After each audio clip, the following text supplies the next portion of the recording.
grateful. Also, sanctions pressure from Europe and all world, and we're also grateful to the United States and President Trump for the energy sanctions. Pressure is also a weapon, and air defense, in the first place, during such massive attacks, the systems are very important for us. We want to express our gratitude to everybody who joined the Pearl program, thanks to which we procure American missiles to Patriot systems, and we are grateful to Finland and Spain that they have joined this program. And air defense systems are very important for us. We've devoted a lot of time to this particular issue. We are grateful to Germany for the important decisions and funds. It's a very important signal and pressure from the EU, and we're grateful for today's signal that the EU will financially support Ukraine in 2026 and 2027. Thank you for this. We're ready for questions. James, please, from BBC, worked in Ukraine for quite some time. And please don't forget to stand up so the assistants with microphones can see you. Thank you. Jaku, Mr. President, where are we at with the provision of this loan funded by frozen Russian assets? And if it's approved and Europe is legally obliged to pay Moscow back every penny, tens of billions of dollars, is that something you could ever accept?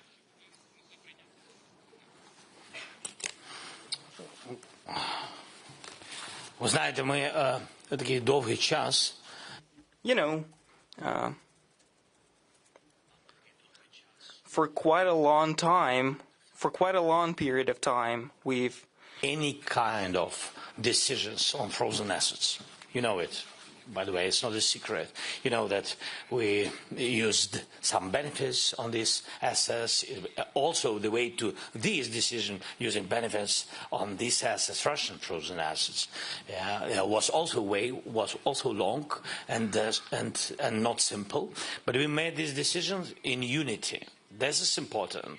Then it's understandable now when we use, for example, what we had, about 3 billion, something like this, each year, and it could be useful for us, and it was useful. But you know, in this war, in this technical war, it is difficult, not enough. And if Russia brought war to our land, and they have to pay for this war, in any case, one of the ways to pressure on them, and by the way, they're afraid very much that Europe will make this union decision. And of course, one of the way is to use frozen assets. And between us, not only on humanitarian things.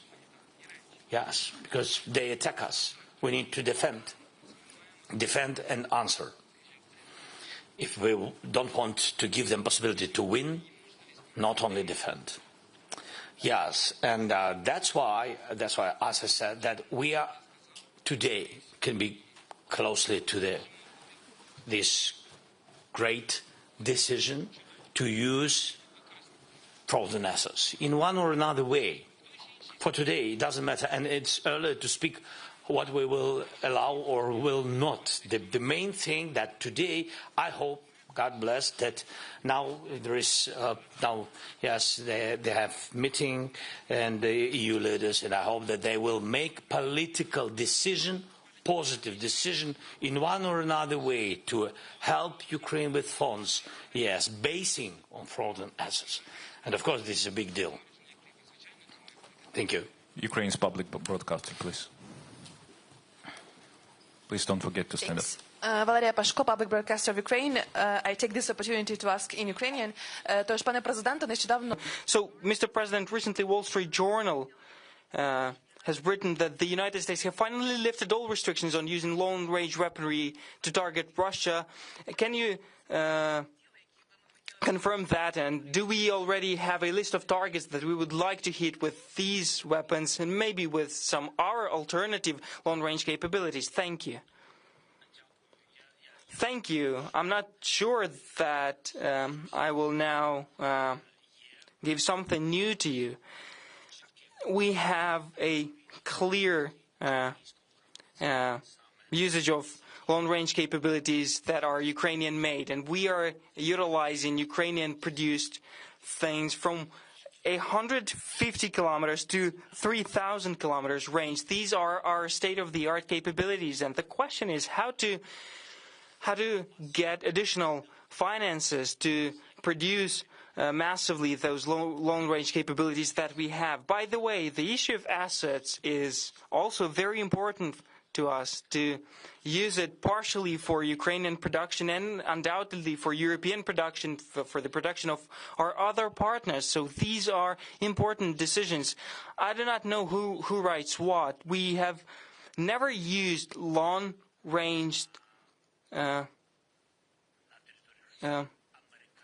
we did not use American weapons, long-range weapons, to target certain targets in Russia. We've used various weapons that have this long-range capability, but it was solely on the territory where the hostilities are ongoing, I would put it like that, or to prepare certain combat, to target things where Russia was preparing for their military operations. So Crimea and east of Ukraine are Ukraine. So we can talk. We cannot say that using some weaponry against Crimea is the usage of territory against Russia. No, it's usage against temporarily occupied territories. Identify yourself. That would be very helpful. And in the meantime, Reuters, please. Thank you very much. I'm Lily from Reuters. I have two brief questions. The first is, earlier today, you said that you plan to use a significant part of the frozen Russian assets to buy European weapons. But would you agree to an arrangement where most of the procurement would be restricted to the EU and Ukraine, or would you need more flexibility to also buy from the United States? And the second question is, are you putting forward a peace plan in the coming days together with European partners? And if so, what would be the main points? Thank you so much, Mr. President.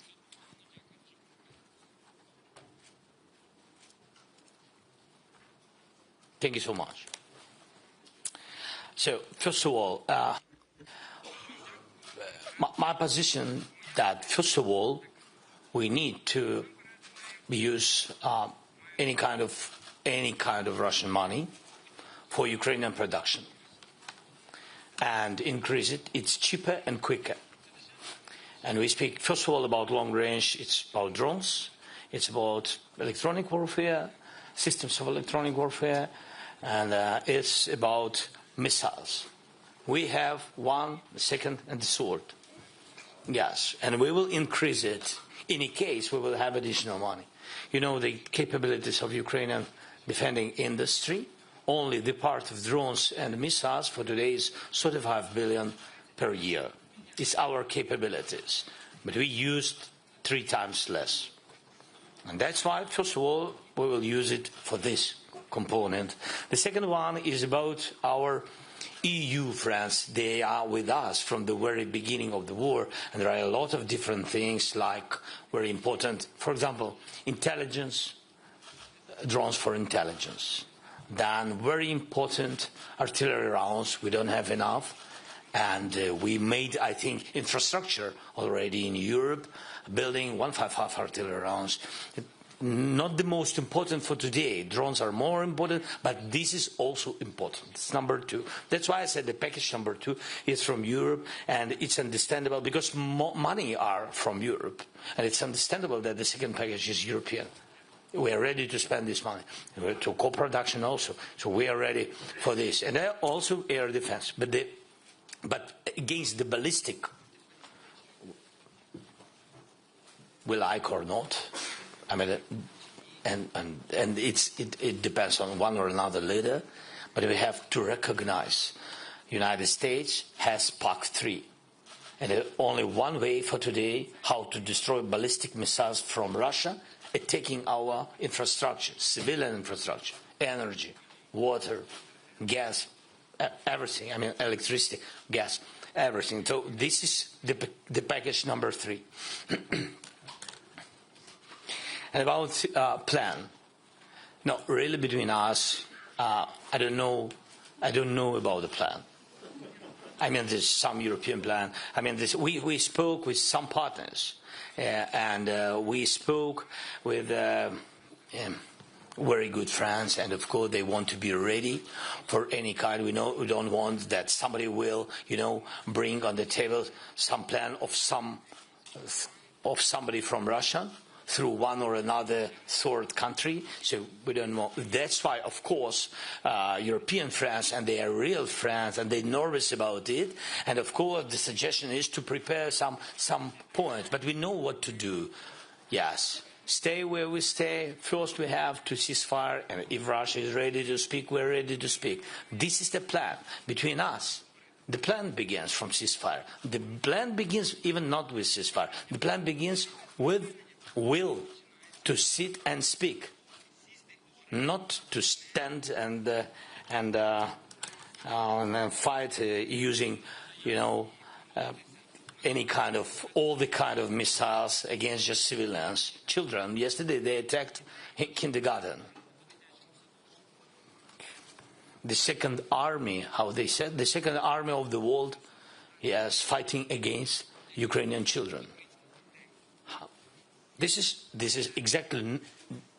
It's not. It doesn't show that they want to stop this war. More pressure on Russia, and they will sit and speak. And I think this is the plan.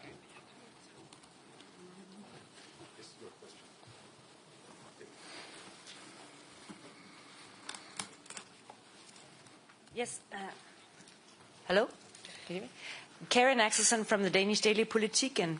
The Danish Prime Minister said this morning that she found she welcomed and she even found it natural if Norway participated in sharing the risk about these reparation loans, because they have a very big oil fund and it could be done without risking European credibility. You were in Norway yesterday and met with the Norwegian Prime Minister. Did you at all discuss whether Norway could take part in this burden sharing or in other ways guarantee a financial support for Ukraine more than they do? Thanks. Thank you so much. So first of all, I'm thankful to Nordic partners, even more friends of Ukraine. They helped a lot.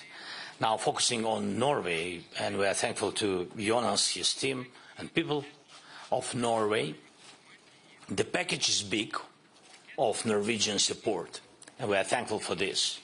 And be honest with you, I spoke with Jonas mostly about gas, and because Russians destroyed, and I think that they will continue work on it, and that's why I need energy support. And of course, with Norway, I spoke about it. And of course, he accept not only gas. And yesterday he gave absolutely good package again. And thanks to him. But we also spoke about on what we can count next year. And the next year support will be will not decrease. So we'll have the same I think package from Norway. It's military, it's financial, humanitarian, and you see what winters we have, and energy support. That's what we spoke about. Thank you. Yes, please. Bloomberg next. Please stand up so people can see you.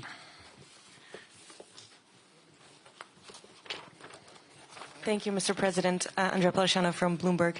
I want to ask again about the frozen assets. It sounds like the conversation today is not as smooth as many hoped, and there may be some more obstacles to overcome, and it may take much longer than expected. Have European partners offered any plan B for financing needs were this deal not to come to pass? Thank you. I think that the dialogue was really, maybe not simple, but it was very good. And really we count on decisions on this topic. It will be very helpful, not only for Ukraine, as I said previously, we are ready to finance or to use a part together with Europeans to strengthen Europe. We have technologies. We are ready to share with the countries who helped us during this war. We have very good technologies. A lot of technologies came from partners, but they recognized already, and today they also recognized again that we have technologies what Europeans don't have because of the war. I mean, that we have practical useless of these technologies, and we will share it, and we will make co-production. And I think that what Europe needs between us, I think, common, big arsenal, and better Russia know about it. And I think this is just very direct, practical way to do. Part of this arsenal will bring Ukraine. Thank you. Yes, Freedom TV channel, please. Here. Thank you, Freedom. Vitaly Sizov, thank you for your words of support for our colleagues and that you mentioned this attack during your speech and communication with leaders. My question is about your meeting with President of the United States. Did you expect that situation will change so dramatically just in 1 week, and how you feel these changes? Did you expect that this meeting will be much more positive than media expected? Thank you.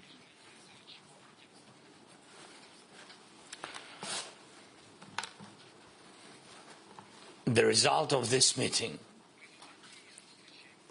what can I say?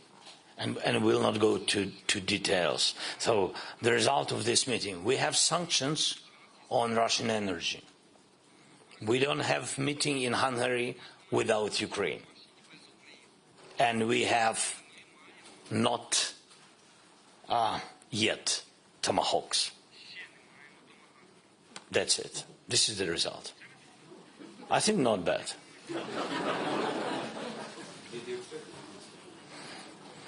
We will see. I don't know, really. Each day brings something. I don't know, maybe tomorrow, I don't know. We will have tomahawks.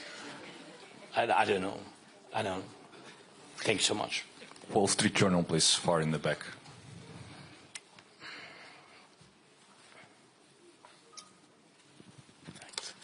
Thanks. Lawrence Norman of the Wall Street Journal. President Zelensky, 2 questions.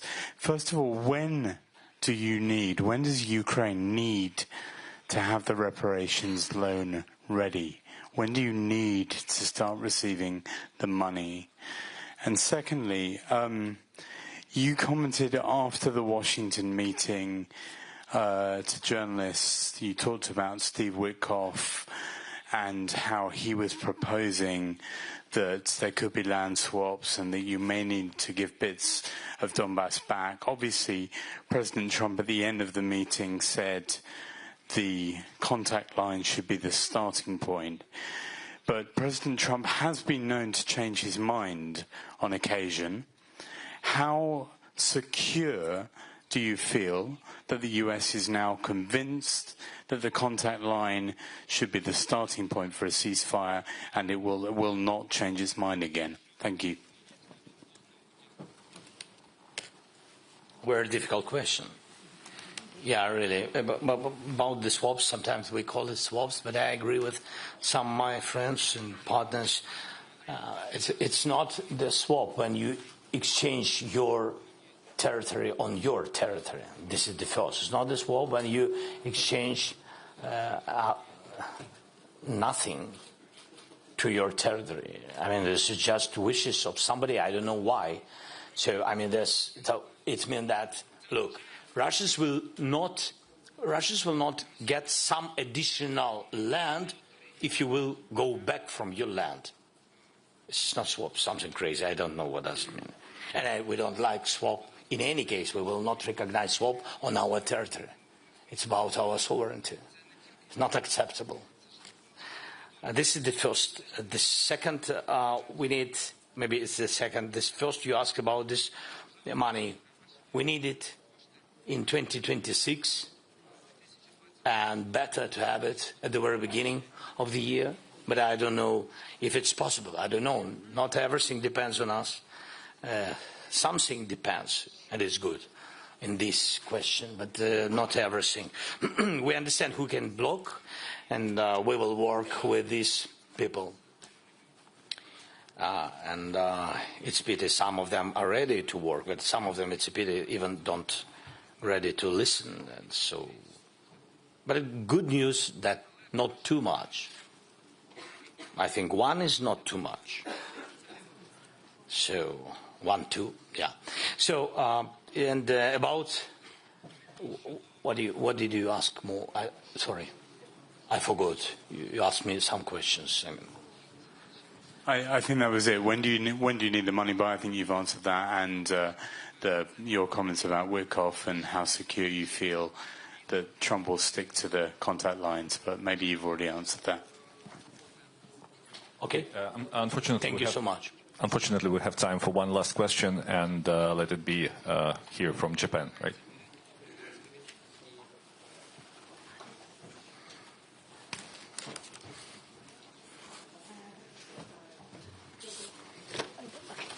Thank you, Sacha from NHK, the Japanese TV station. Thank you very much, Mr. President. My question is about China. There has been reports that China has been providing satellite data to enable missile strikes inside Ukraine. Can you confirm this is still going on? And concerning the continued Chinese support to Russia, do you think the pressure EU has been putting on China is enough? Thank you.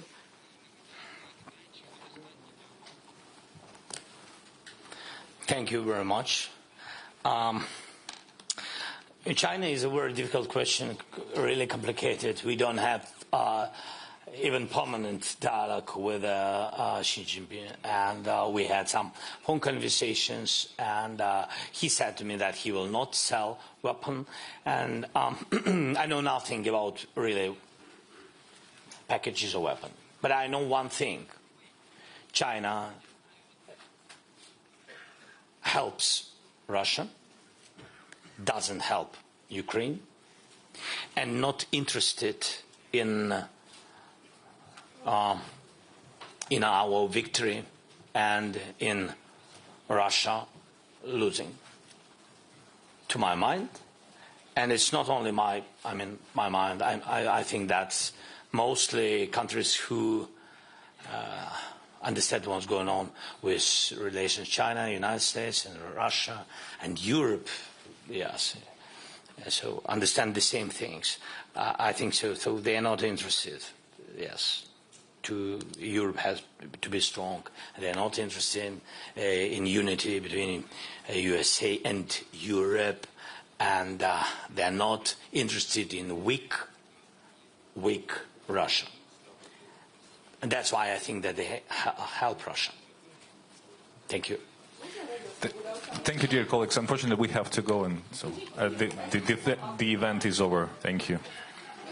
Work on it. We work on it.